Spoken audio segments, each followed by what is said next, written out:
Trump's train wreck interview with Axios touched on the upcoming presidential election, and Jonathan Swan asked him to further elaborate on his threat to possibly not accept the outcome of the election. Let's hear what he had to say. You told Fox News recently that you couldn't say whether you'd accept the results of the 2020 election. What does that actually look like as the sitting president? I mean, it's unprecedented. What would that actually look Hillary like? Clinton never accepted him. She conceded on him. She conceded still on him. Doesn't accept him, and she got that's the beaten important very point. easily. That's the important point. She conceded on election night. Now she grumbled about it and said all sorts of grumbled. She wrote books about it. She wrote books. Don't use the word grumbled. Fine, but she wrote books about it. That's fine, but I'm just. She got beaten easily. I get it. I get it. 306 to 223. I'm not disputing you beat Hillary Clinton. That's a lot. Listen, what I'm asking is you'll be the sitting president in the White House. What does that look like? Not accepting. I'll tell you what it looks like. Are you litigating? Let me tell you what it looks like. Okay. So we have a new phenomena. It's called mail-in voting, where you send where a governor. It's been here since the Civil War. In terms of the kind of millions and millions of ballots, they've never. It'll be bigger this year because of the pandemic. Bigger, not bigger, massively bigger. Yeah, because of the pandemic. So they're going to send tens of millions of ballots to California, all over the place. Who's going to get them? I have a friend lives in Westchester County. They send applications, not ballots. His son passed away. He had a beautiful, wonderful son, young man, passed away 7 years ago. He called me. He said, "I just got a ballot Probably for an my application. son Robert. Probably he died 7 years ago. Somebody got a ballot for a dog. Somebody got a ballot for something else. You got millions of ballots going. Nobody even knows where they're going. You look at some of the corruption having to do with universal mail-in voting. Absentee voting is okay. You have to apply. You have to go through a process. You have to apply for mail-in. Absentee voting. It's the same thing. Conservatives always love to use animals to make arguments, against something. Like, for instance, like when we were trying to legalize same-sex marriage, for instance, and they immediately go to, well, then people can marry their dogs. And now with this, well, all of a sudden, dogs are gonna get ballots. Like, they have this weird obsession with making stupid arguments using animals. And by the way, animals are innocent. But let's look at the actual numbers. Is voter fraud through mail-in ballots a thing? No, it's not. In fact, if you look at the instances of people attempting to commit voter fraud through mail-in ballots, the number is incredibly negligible and would make no difference when it comes to an election. So this is based on actual analysis, not right-wing talking points that are regurgitated by idiots on Twitter. So let me give you the details. So in a Washington Post analysis, for instance, of data collected by 3 vote by mail states with help from the nonprofit Electronic Registration Information Center, found that officials identified just 372 possible cases of double voting or voting on behalf of deceased people out of the 14.6 million votes cast by mail in the 2016 and 2018 general elections. Or, just to give you a percentage here, 0.0025%. Doesn't seem like a big problem. Let's move on to the next graphic. A 2016 pilot study found that the system could identify potential cases of improper voting by analyzing states' voter history data to detect whether individuals voted twice in multiple states or on behalf of a deceased person. 112 cases of potential fraud out of about 11 million ballots cast in 5 states were turned over to law enforcement authorities, or 0.001%. One more graphic for you, Aida, and I want to hear your thoughts. Washington announced last month that it had referred 142 cases of suspected improper voting in 2018 to local election officials, or 0.004% of the more than 3.1 million votes cast. And by the way, let me just repeat, suspected improper voting. So who knows what percentage of that tiny amount actually did engage in improper voting. But nonetheless, if every single one of those cases was proven to be true, the amount, again, is so tiny, so negligible, that to make the argument that disenfranchising voters and suppressing voters is worth it is just ridiculous, absolutely ridiculous. And we know why he's against mail-in voting. He wants as little people to vote as possible because he's a complete and utter failure and is trailing Biden of all people. And I don't even think Biden's a strong candidate in the double digits, even in swing states. Go ahead, Ida. Notice he said California, like that was a slip, it's on his subconscious mind that California is a state that they're coming in from California. I actually don't want to hear anything from the president that withheld people's pay or relief money so that he could put his name on their checks. And they were sending those checks to people who were dead, and they made mistakes there as well. And I didn't see him, talk about how flawed his organization, because I call them an organization at this point, because that's a crime operation over there. That's not even a democratic government anymore. He didn't say anything about how flawed that organization was.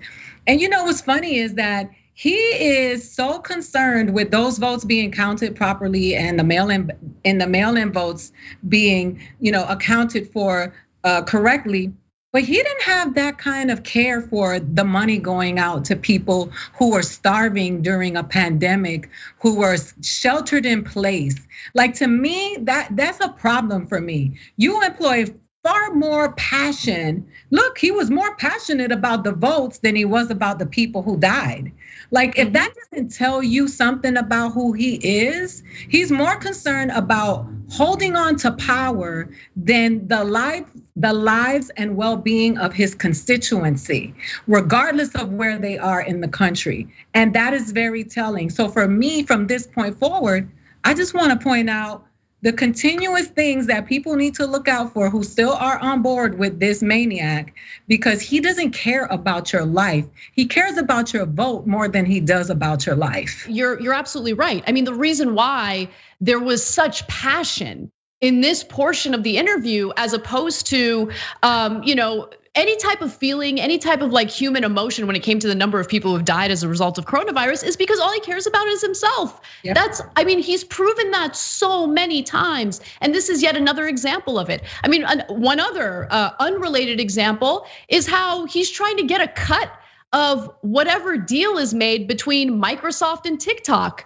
That is unprecedented, unethical, unheard of, but he's like a mob boss. He's constantly looking for opportunities to further his political aspirations, but more importantly, to further enrich himself and his company, his organization, Trump organization.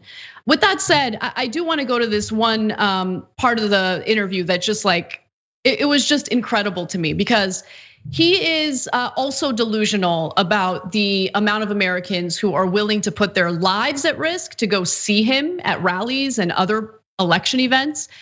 Keep in mind that he does these events knowing that it's incredibly dangerous during this pandemic, but he does it anyway. Let's take a look at what he had to say during this interview, though. By June, we knew things were bad. And the last time I was with you was the day before your Tulsa rally in the Oval. And you were saying big, huge crowd, it was indoors. By the way, these people, they listen to you. Excuse me, Jeff. Yeah. We had a 19,000 seat stadium. First of all, we had 12,000 people, not 6,000, which you reported, another paper reported. But you couldn't even get in. It was like an armed camp. Why would you have wanted that? Because they had 120 Black Lives Matter people. I understand, but why would you have wanted a huge crowd? Excuse me, wait. And Tulsa, well, because that area was a very good area at the time. It was an area that was pretty much over. After a month later, it started going up. That's a month later. But Tulsa was a very good, Oklahoma was doing very well as a state. It was almost free. It spiked a month later, month and a half, 2 months later, but it was a good area. We had a tremendous crowd. We had tremendous response. You couldn't even, it was like an armed camp. You couldn't even get through. You couldn't get anybody in. But we had 12,000 people. It was incorrectly reported. The other thing we had that nobody wants to talk about, so Fox broadcast it. It was the highest rating in the history of Fox television Saturday night. Okay, so let's talk about what's important here, which is the situation in Tulsa, both before and after the rally, especially when it comes to the number of people who had tested positive for COVID. So as of June 10th, there were 117 new cases of coronavirus in Oklahoma. Roughly a month later, there were 1,714 new cases, and yes, local politicians and authorities in the state of Oklahoma did confirm that Trump's rally was a super spreader event. Although it was a super spreader event, I also want to correct and debunk what Trump said in that video, because the truth is his crowd was not big. We reported on this. The people on TikTok mobilized and bought tickets, or I shouldn't say bought, they reserved tickets which they didn't show up for, but that wasn't the only thing. Luckily, even Trump supporters are somewhat sophisticated enough to understand that going to the rally would have been a terrible idea. And so the Tulsa Fire Department estimated the crowd at the Tulsa rally was just under 6,200 people, far less than the capacity, which was 19,200 people. And just recently he was bragging about his crowds. And this is what his big crowds look like these days. Let's take a look at the last graphic here. Yeah, massive crowd, big crowd. And no mention Aida. No mention of Herman Cain, which I think is so dishonorable, and that's what they do with people of color. That while they can use them as tokens to, speak their points about people of color, and then this man passed away, and they want to distance themselves as much as they can so that his death is not associated with that rally where he was without a mask around other people.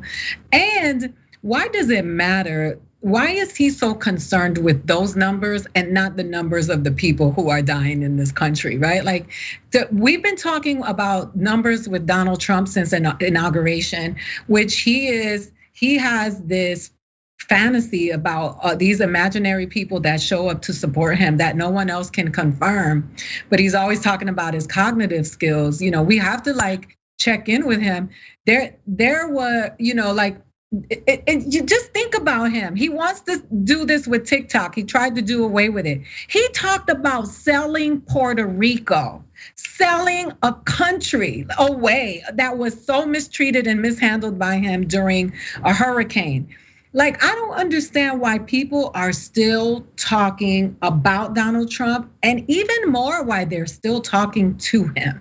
All we need to be focused about is how we get rid of this cancer that has set our country, our civilization back. Even though a lot of these things have been going on, nobody's denying that systemic racism hasn't been here. But if you look at the condition of the country, it's like a car that was okay and it is now ready for the junkyard. That's what he's done with America, making fun of other countries that have handled this pandemic far more sophisticated than him, countries that are being, that women are running, who have showed up and really handled this crisis. He called it a plague. He called this pandemic a plague.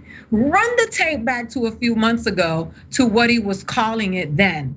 Now it's a plague, but it's a plague because he wants to associate it to China, because China didn't handle it. The United States of America is not China's problem.